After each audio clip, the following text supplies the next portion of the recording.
Professor Christopher Ameyao one Mr. Solomon Asamoah, former CEO and a former board chair, omo eba be face charges over $2 million sikebia afa omonsem over Accra Skytrain Project. MPP aban HRC way back in 2018. Ye demo details bro. Message also subscribe your YouTube channel, your Facebook, TikTok, Instagram at Climax TV Ghana. Feel free to share what doing under the comment section. And like your videos no share for more latest news updates. Ebusia.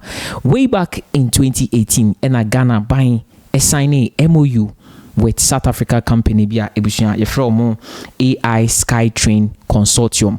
Omo firma just say ope say we train you call abrochama you call English amemune just abroad yetimi hu train aya na nam ye interchanges so ne nyama next say good initiative MPP aban per say omo this kind of initiative no ebp mu ewo Greater Accra region artisenka ebe sa event sa project we nka eba ebetimi afa nkrofo be 10,000 ebusia na project no ebusia ehyasie na nkrofo mienu we ya mebo mudin no baako Professor Christopher Ameyao ono na oye board chair ema Ghana Infrastructure Investment Fund na afis so Mr.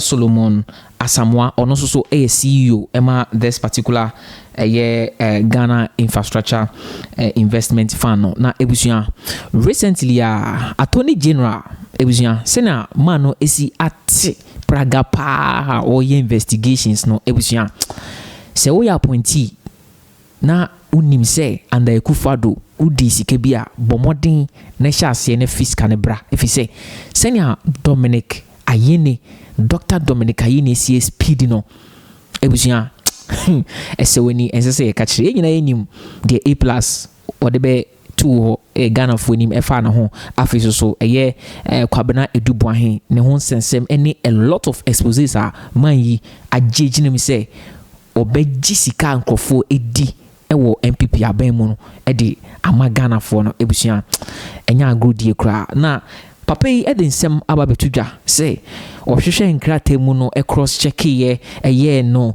investigations ni ne ma no we hu say nkrofo mienu we omo afa ekwan enye kwan papa so broni ebeka ne say unauthorized way to say $2 million payment bi omo akokoye wabra che say djuma no so no omo anye na che say nkrofo mienu we omombra emameyi omonsema no enti no charges Attorney General ato omuchi so na ebusia senior misika no Mr. Solomon Asamoah no ono CEO na Professor Christopher Ameyao ono so board chair na kese I say benkum ni fa we dwale we na we so dwale we nkofo mienu we na allegedly omo akabo ma say $2 million ebusia $2 million sika etimi ayira every say fotoora nka MPP aban ehya say omonde eba be make a project ebusuan ka ebe benefit the Ghanaian people in the Greater Accra region. Say project na say ayen wonwona na is he very sad if you say always bia Attorney General the issue beba bontin no or the investigation beba bontin na say ebusuan bad news. I didn't necessarily say yes, sir. If you say, senior nakata she dream proye ne kankan ekoso Akuffo amemuomo ebusia.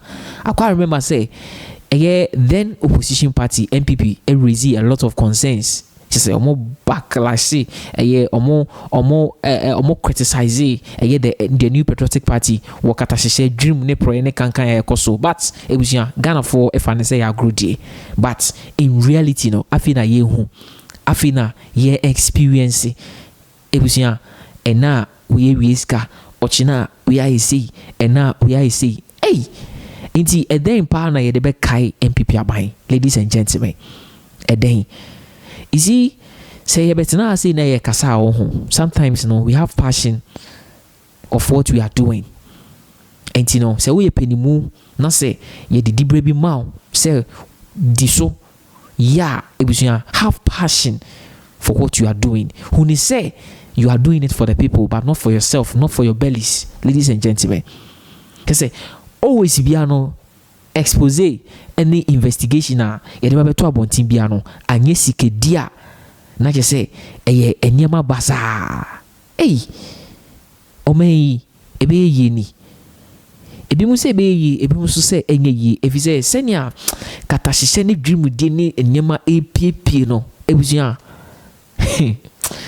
immediately after the swearing in of President John Dramani Mahama ɛna ebi mu ka sɛ eniema bi piepie no nyɛ ne maketoa ebusua na deɛ epiepie no krampo deɛ ebi mu kra sɛ yɛ comedies efisɛ yɛhwɛ edubuahen sika man yi allegedly wetimi wia allegedly ebusua wetimi transfer free berufs for na omo account mu de ababegu ono na account mu kyese sika nkofo bi kotua esenka omo nkele NSS go scandal no kyese a whole lot of exposés ebusua a whole lot ebusa ye ho se ni nyina ye de kwa hefa ebusua oman no isu oman ni isu bra Ghana for bre amania Ghana for hu how ni nyina no ebeba oso ama oso ebeba oni wasefo. Ladies and gentlemen, si enya akonya bi na se yesoma de ye dia maye se ye dia na me ni nso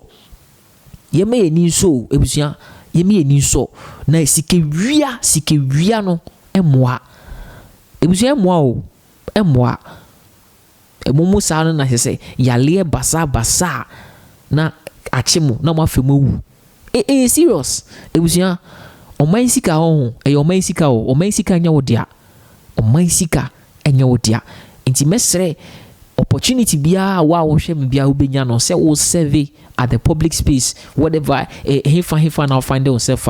Be honest. Honesty is the best policy, ladies and gentlemen. Honesty. A lot of moral lessons are Ghanaians you draw from what we are experiencing. The MPP government was not honest to the Ghanaian people. A fact. A very fact. Adia enyo modia no, they were taking it. Ladies and gentlemen, oko kansisi a oni obenya asem.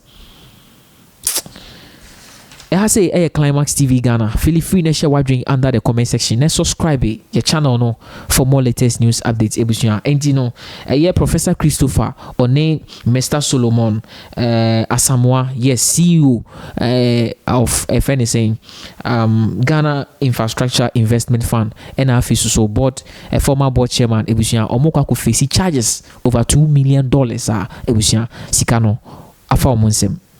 Edasene yebesen Asia Macau.